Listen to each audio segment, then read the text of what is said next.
Okay, so let's talk about a feeling. A feeling I think a lot of us can relate to on some level, even if you haven't, moved across the world. Imagine showing up somewhere new. You're full of hope, you're ready to start fresh, but then, slowly, you start to realize that even when you try your best, even if you learn the language, the place well, it feels kind of indifferent, like you're present, but maybe not fully seen. Or maybe, and this one feels even harder sometimes, maybe you feel that way about the place you were actually born, the country you love, but you get this nagging feeling it doesn't quite love you back. Yeah, it's that quiet sting, isn't it? Like feeling invisible walking through a market in Italy, maybe, or that feeling someone mentioned from Japan, like you're just fundamentally an alien because you look different. We saw these really striking examples, didn't we? Like highly skilled people engineers, project managers moving somewhere like Norway, learning Norwegian, and then finding themselves working in supermarkets for minimum wage. Like their whole professional identity just vanished. And gosh, that one comment, the roommate asking if someone's ethnic food was dog food, just wow. One sentence that makes you feel completely out of place in your own home. It's this really complex, very human thing, isn't it? Navigating belonging or sometimes just aching because you feel like an outsider. And that's what we want to explore today, using the stories and ideas people shared with us. Yeah, we've gathered perspectives from, well, a few different angles. There's some academic thinking on what identity even means, but also really personal stories from online discussions, some literary takes, and even some uh, quite raw emotional stuff from videos. It's like trying to look at this feeling of belonging through different kinds of magnifying glasses. Exactly. And maybe a good place to start is just trying to pin down this idea of belonging. What is it actually? The academic source we looked at, it gives us a useful way to think about it, and right away it tells us it's, way more than just your address. Right. It's not just about having the right papers or being a citizen. The source used this term, social locations. Yeah. What does that mean in practice? Like, how does it affect how we feel? Well, it basically means your sense of belonging isn't just about how you feel inside or your formal status. It's hugely shaped by how others see you based on things like, well, where you were born, your background, race, gender, class, all that stuff, and how society kind of positions you because of those things. It gets tied up with power, too. Yeah. Sometimes it even feels like an identity is being sort of forced on people by outside perceptions, even if that's not how they see themselves at all. Huh. So society almost assigns you a spot, and that changes how easy or hard it is to feel like you belong. Precisely. And the other key thing that Source highlighted is how emotional belonging is. It's all tangled up with our identifications and emotional attachments, right? The stories we tell ourselves, the connections we feel. It described belonging less like a destination you arrive at and more like this process, fueled by a desire for attachments. A kind of yearning was the word used. It's being and becoming, belonging and longing to belong, that constant reaching, that hope. That yearning, that's a really poignant part, I think. That hope bumping up against, well, just the everyday grind. And the sources we saw definitely painted a picture of how tough those everyday realities can be. Oh, absolutely. Bureaucracy came up over and over again, like this huge energy draining hurdle. Remember that story about Umberto Eco? Yeah. Famous Italian writer, right? And he apparently had a terrible time just getting a stolen driver's license replaced in Italy. The comment was something like his fame probably helped him in the end, which makes you think, gosh, how much harder is it for someone without that kind of pull? Wow. Yeah. And others just flat out described dealing with government stuff as a pain in the ass. There was a mention in the context of India about needing political connections, Vidhayak for something as basic as getting seen faster in a hospital. Needing political leverage for healthcare. Yeah, that's more than just inconvenient. That sends a pretty strong message about where you stand in the system.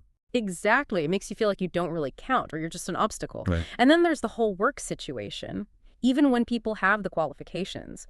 Those Norway examples were so stark, highly educated people speaking the language, but stuck in warehouses or grocery stores because they just couldn't break into their professional fields there. It's like this invisible wall. Which must just chip away at your confidence, Right. your sense of self. And how can you feel like you belong if the place doesn't seem to value what you can contribute? It's fundamental. And beyond those systemic things, there's the social side, too. Some people talked about societies just feeling, well, cliquish, hard to break into. Like that story about the mountain village in Tuscany, where it apparently took years before the newcomers started to feel even slightly accepted. Places with really tight-knit, long-established communities can be tough. And sometimes it's not even hostility, is it? Just being ignored. Yeah, that feeling of indifference came up in stories from Italy, from Japan, too. It's not aggression, but it's this constant, low-level reminder that you're kind of on the outside looking in. And language, of course, is massive. Translation apps help, sure, but they don't replace real fluency for genuine connection. And someone mentioned how hard Georgian is, but then you had the flip side, like the person who felt such relief when their language skills let them blend in like a chameleon, or how the French seemed to appreciate it when people just tried to speak French, even imperfectly. Hmm. Language feels like it unlocks both the practical stuff and the social stuff. Yeah. And when that's a struggle, it makes sense that people would gravitate towards others sharing that experience. Totally. That's why those expat or immigrant groups can become so important. We saw examples from people in Georgia, in Mexico. You find your people, the ones who just get what it's like. You create your own sense of belonging within that shared understanding. But even with those practical challenges, some of the stories went deeper, didn't they? Into that really painful feeling of being unwanted simply because of who you are, your identity. Yeah, this is where it gets really raw.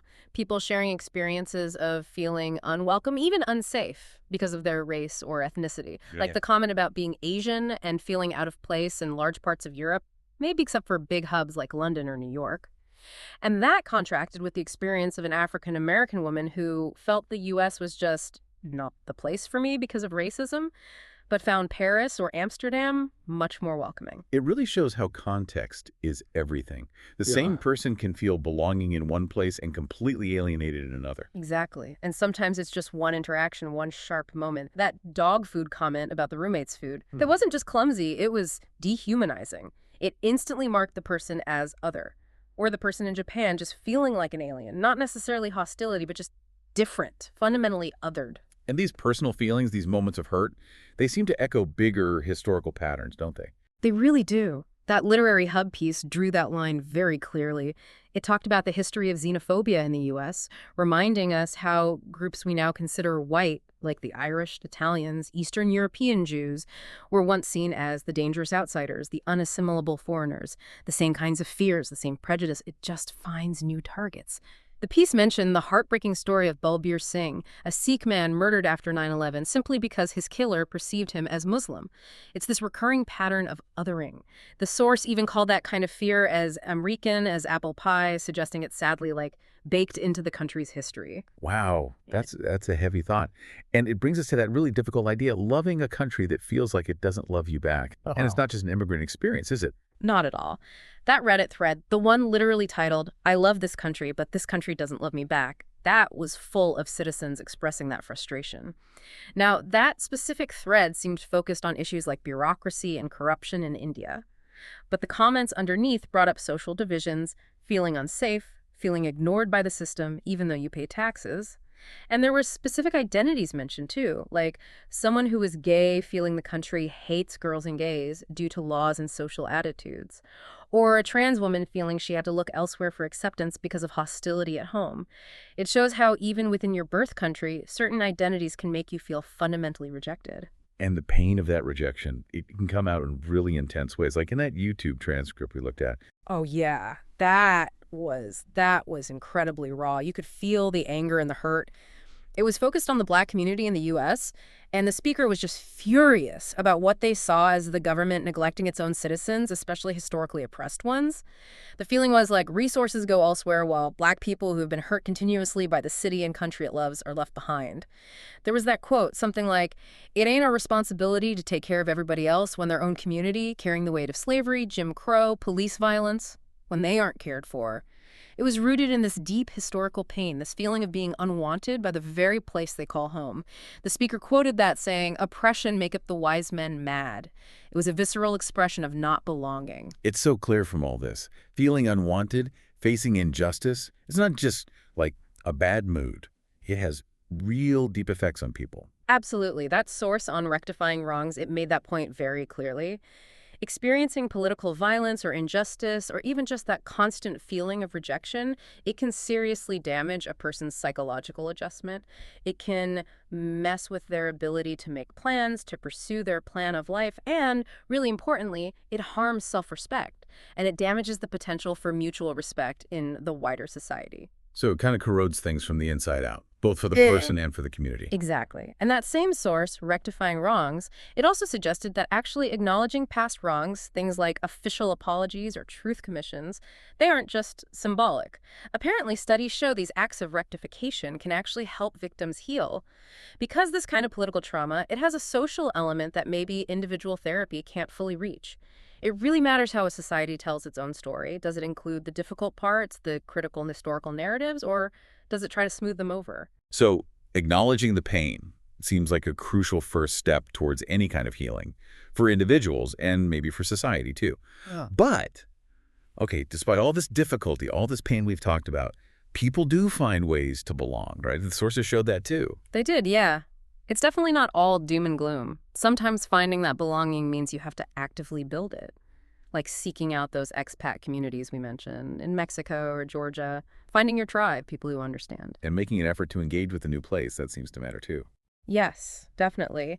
Those stories about learning the language, respecting local customs, they often featured in the more positive experiences. It's not a magic bullet, it doesn't guarantee acceptance, but making that effort, showing that respect, it can definitely open doors, build bridges. And sometimes, ironically, people find belonging by leaving the place where they felt like an outsider, like the Southern Italian feeling more at home in Japan, or the Jewish person feeling more accepted somewhere else, or that African American woman finding a welcome in France or the Netherlands. It shows that your place of origin isn't necessarily where you'll find your strongest sense of belonging. And maybe even just sharing these stories, putting these complex, difficult feelings out there, whether it's online or in art or whatever. Maybe that's part of finding your way too, like resisting the identity others might try to put on you. I think that really connects back to that idea of belonging being a process, a negotiation. Sharing your story is a powerful way to claim your own narrative, right? To push back against feeling invisible or misunderstood. In the end, like one person commented, no place is perfect, you'll find challenges everywhere. But maybe the goal is to find a place where that balance works for you, where you can have, as they put it, a comfortable life, where you feel, mostly at home. So what we've really seen today is that belonging. Mm-hmm. It's just this incredibly rich, complicated, multi-layered thing. It's personal, emotional, but it's also shaped by big forces, history, society, politics, those countless little everyday interactions. And that feeling of being an outsider, or worse, feeling unwanted. It's a real and profoundly painful experience for so many people, whether they've crossed oceans or are struggling with their identity right where they grew up. Yeah. And understanding all this is not just an intellectual exercise, is it? It's really about empathy. Thinking about our own moments of not quite fitting in, maybe, and realizing how deeply those feelings can cut.